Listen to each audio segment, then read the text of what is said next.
নদী কিভাবে আমাদের চারপাশে পৃথিবীকে একটু একটু করে গড়ে তোলে আর পেছনের বিজ্ঞানটা কি জানতে ইচ্ছে করে? চলুন আজ এই অসাধারণ বিষয়টার গভীরে গিয়ে দেখি। আজকের আলোচনার একদম কেন্দ্রে রয়েছে এই প্রশ্নটা। একটা নদী ঠিক কিসের ভিত্তিতে সিদ্ধান্ত নেয় যে সে কোনটা বয়ে নিয়ে যাবে আর কোনটা ফেলে যাবে? এর উত্তরটা কিন্তু লুকিয়ে আছে খুব সহজ কিন্তু দারুণ শক্তিশালী একটা সমীকরণের মধ্যে। চলুন আজ সেটাই সহজে বুঝে নেওয়া যাক।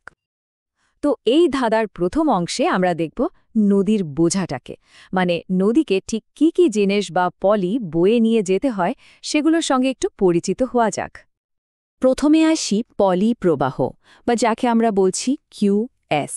এটা আর কিছুই না, এটা হলো সেই মোট উপাদানের পরিমাণ যা নদীকে এক জায়গা থেকে আরেক জায়গায় বয়ে নিয়ে যেতে হচ্ছে। একবার ভাবুন তো, প্রতি মুহূর্তে লক্ষ লক্ষ টন বালি, কাদা, নুড়ি বয়ে চলেছে। এটাই হলো নদীর বোঝার পরিমাণ। এরপর হলো কণার ব্যাস বা ডি। ব্যাপারটা খুব সহজ, তাই না?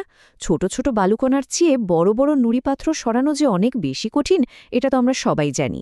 এই ডি আমাদের বলে দেয় যে নদীর বোঝাটা ঠিক কতটা ভারী বা হালকা। আচ্ছা, তো এটা গেল বোঝার দিকটা। এবার চলুন সমীকরণের অন্য দিকে যাই। এখন আমরা দেখব নদী ঠিক কোথা থেকে তার চলার শক্তিটা পায়।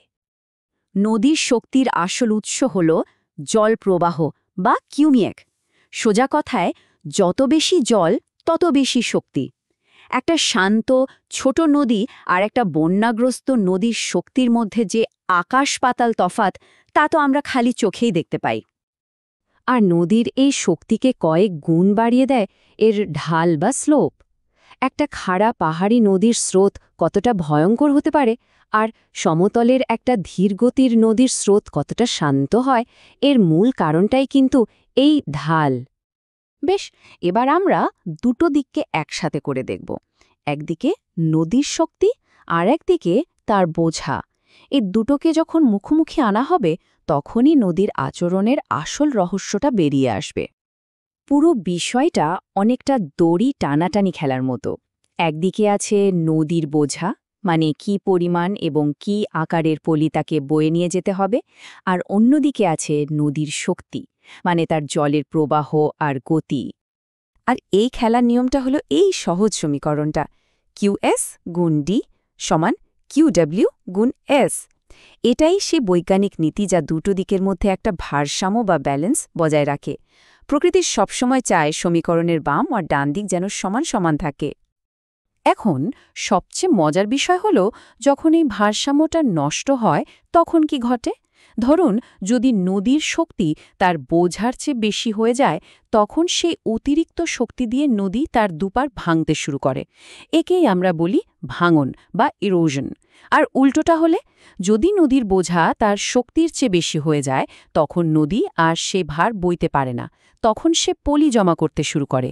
একেই বলা হয় ডিপোজিশন।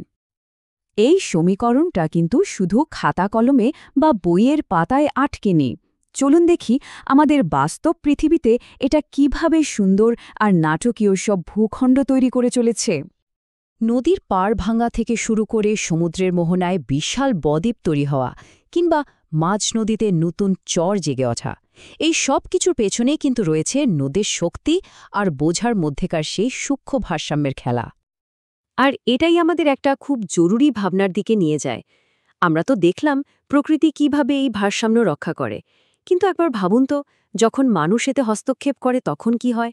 বাঁধ তৈরি করে নদীর পলি আটকে দেওয়া বা বন কেটে ফেলার ফলে মাটিতে ক্ষয় বেড়ে যাওয়া, এই সব কাজগুলো কিভাবে নদীর এই হাজার হাজার বছরের পুরনো খেলাটাকে আমূল বদলে দিতে পারে, এটা কিন্তু সত্যিই ভাবার মতো একটা বিষয়।